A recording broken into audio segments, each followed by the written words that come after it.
But you're right. Happiness is one of those things. It's like, how do you benchmark it? You know what I mean? It kind of fluctuates, and it's like hunger. I mean, it's something that's goes in and out. It's always there. But happy as fuck is a good answer. Yeah, but this is something I've cultivated for a long time and avoided things that make me unhappy and figured out what those things are and been very rigid about eliminating them from my life. And one of the big ones is eliminating interactions with people that are negative. That is gigantic. And because I've realized that I'm not really as independent as I used to like to think I was. I used to like to think that my thought process was independent and that I don't give a fuck what anybody thinks. That's nonsense. People say that because they absolutely care what people think and it bothers them. So they say, I don't give a fuck. But that I don't give a fuck stuff is almost entirely nonsense. You do care. And you care in both ways. You care if people are critical of you, care if people are positive of you, but you also care if people are living positive lives and they're motivating you. That's a big one. People are fuel, and other people, it's one of the reasons why I like talking to people, one of the reasons why I like to do podcasts, because I get a lot out of, like just talking to you about your time in the monastery or your push to get to that 100 miles. Like, you get energy out of people like that, and you think about this energy and you think about this inspiration when you're doing other things.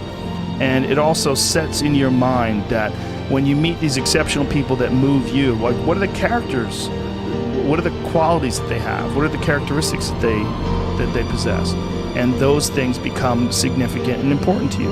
Whereas if you live around a bunch of people that are complaining and bitching about everything, and they see the negative in everything, and they're always whining, those people are the opposite of that. They're the opposite of inspiration, and they're mud. You're just like, ugh. It's like you're up to your ankles in mud. You try to trudge through life. It's difficult. You're not light.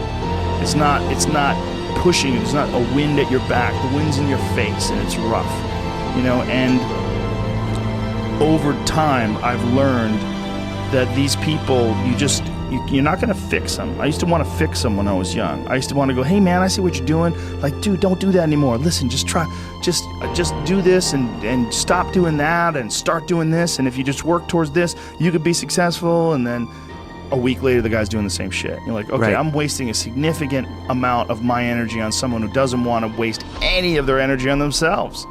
And so managing the community and the tribe that you're in, making sure that you're a good member of that tribe, that you're doing your part, and there's a lot of cynicism in these days about inspiration and about motivation, because there's a lot of fake shit. So there's a lot of cynicism involved in that. But there's also sincerity in it, and you can get, if you just look at it with a pure heart and a pure mind, you can get a lot of energy out of that. And when you're around happy, inspirational people that are successful, it makes you feel better and you get inspired. And if you act on that inspiration, your life will be more fulfilled. And it's not just inspirational in terms of financial success, but in terms of doing difficult things, whether it's running 100 miles, it doesn't pay you a goddamn thing other than the wealth of the knowledge that you can push yourself to such an extreme. Or anything else, whether it's someone who becomes really good at playing chess, or someone who's really good at martial arts, or whatever it is. There's a great feeling in these overcoming these difficult things, because life is never this just constant state of, I'm at a 9 all day, and when I'm with my wife, I hit 10. Yay! And I stay like that.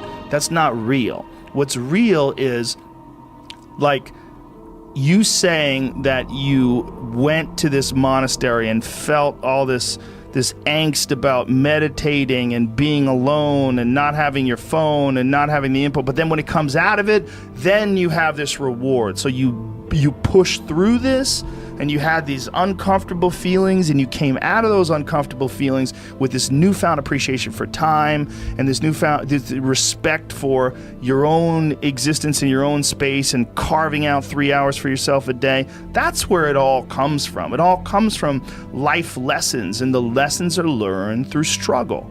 And I think that there's a lot of people out there that think somehow or another you're going to get to some place where you're living in silk sheets and you're getting your toes done while someone's dropping grapes into your mouth. I don't want that. I've never wanted that. That guy's not going to be happy. He's going to be bored. An hour into the grapes, you're going to get those fucking grapes away from me. Stop painting my toes. What am I doing in this bed? I got to do something. I'm not stimulated. The human organism, the animal that we are, needs constant stimulation because it evolved trying to find food and escape enemies, and find shelter, escape nature, escape the elements, try to survive. And this is the great joy that you have in taking care of your children, that you can protect your children from the elements and the enemies and feed them. And it's also the great sadness that you see in losers. When I see a loser, I see some guy who's 43 years old, lives in his parents' basement, and he fucking hates the world. I'm like, that was a baby. Man, this is a baby that somebody just gave shitty nutrients to, whether it's nutrients in the forms of food or in the form of thoughts and ideas and examples. And this kid developed these horrible, self-defeating patterns of behavior that have led them to this point where they're this middle-aged person with no future and no idea of how to get out of this rut, and probably never will escape it, and might just wind up sucking on a gun. You know, I mean, this is the world that we live in today. And I think part of that world is because we have been fed this line of horseshit that you're supposed to seek comfort. And I don't think you are. I think you're supposed to seek lessons, and you're supposed to seek difficult tasks and accomplishments. And through those things, and through doing things that are hard to do, even if it's just a fucking 90-minute hot yoga class. I do a 90-minute yoga class, man. Those last 20 minutes, I do not want to be there, man. And I definitely don't want to give 100%. And I can cheat.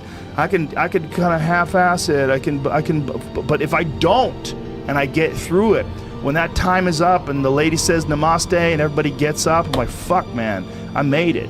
You know, I lost 15 pounds. My fucking yoga mat is drenched to the point where I can literally, and what you really need to do in order to feel satisfied in life. Camaraderie, love, family, friendship, struggle, testing yourself, learning, all those things are imperative. They're all a giant part of being a person.